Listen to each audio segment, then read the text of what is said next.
हिंद मित्रों, इस वक्त हम खड़े हैं कोरबा ज़िले के रजगामार क्षेत्र में। और रजगामार क्षेत्र के सड़क के ठीक बगल में देखिए यह सड़क है, और सड़क के ठीक बगल में यह नज़ारा हम आपको दूर से दिखा रहे हैं। देखिए यहाँ से यह नज़ारा शुरू हो जाता है। यहाँ पर तकरीबन ऐसा प्रतीत होता है कि महीनों से यहाँ पर कचरे का उठाव किया ही नहीं गया, बल्कि और लगातार यहाँ पर यत्र तत्र कचरे को फेंक दिया गया है। कहीं बोरियों में, तो यूं ही प्लास्टिकों में, खुले में यहाँ पर कचरा सड़ रहा है। और इसकी दुर्गंध से, यह रहवासी क्षेत्र है, इसके दुर्गंध से निश्चित तौर पर घर वाले भी परेशान हो रहे हैं। तो इसकी जिम्मेदारी किसकी है? क्षेत्र के सरपंच से हमारा अनुरोध है कि इस तरह की गंदगी से अपने क्षेत्रवासियों को निजात दिलाएं। संबंधित विभाग को वे जानकारी देकर यहाँ की साफ सफाई कराएं। सड़क के ठीक बगल में इस तरह से गंदगी कदाचित उचित नहीं है। इस पर विशेष ध्यान देने की आवश्यकता है।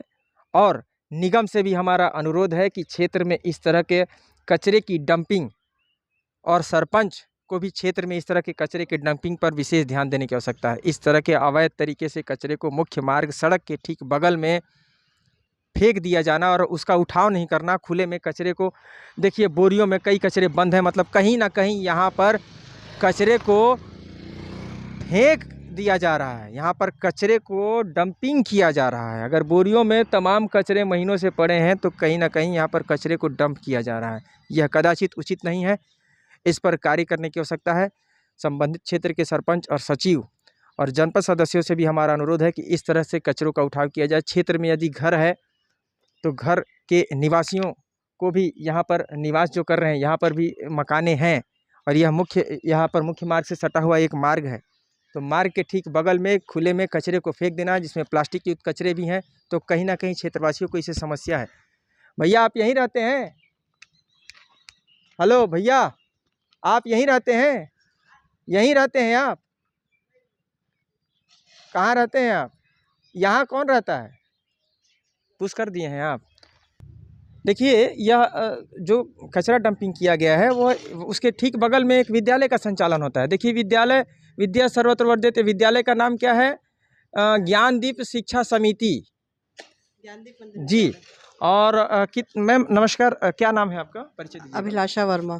ये जो शिक्षा निकेतन चला रही है, शाला है, तो कितनी क्लास तक यहाँ बच्चे पढ़ते हैं? हमारे यहाँ KG 1 से 10वीं तक है। अच्छा, तो निश्चित तौर पर हम स्वच्छता का पाठ भी पढ़ा रहे होंगे। ठीक, आपके स्कूल के सामने इतने बड़े मात्रा में अवैध तरीके से कचरे को डंप किया गया है, इसके लिए कहीं आवाज़ मुखर की आपने?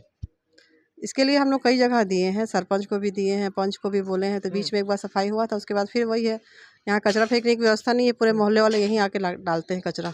तो यह तो अनुचित न है, क्योंकि यहाँ पर कचरा डंपिंग का तो यार्ड नहीं है।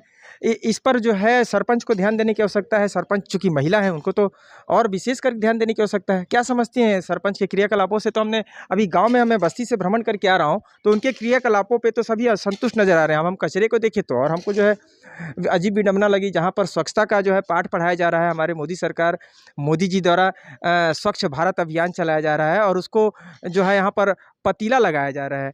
तो आप खुद एक शिक्षिका हैं, तो क्या समझती हैं ऐसे कृत्यों को लेकर? क्या समझती हैं आप?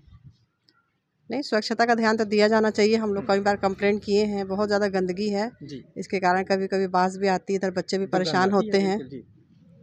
अच्छा, क्या शुभ नाम बताया आपने? अभिलाषा वर्मा। तो धन्यवाद। तो यह थी अभिलाषा वर्मा जी, जो कि यहाँ पर कचरा जो डंप किया जा रहा है अवैध तरीके से, ठीक उसके सामने जो है सड़क के इस पार जो है इनका विद्यालय का भी संचालन किया जाता है। पठन पाठन का क्रियाकलाप बच्चे करते हैं यहाँ पर। और यहाँ पर ठीक बगल में दुर्गंध जो आती है, वो दुर्गंध भी कहीं ना कहीं, उस दुर्गंध से भी बच्चे प्रभावित होते हैं।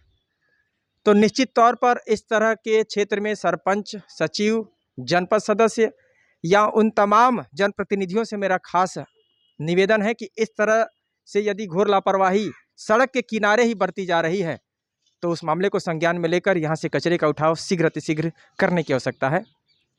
धन्यवाद। जय हिंद।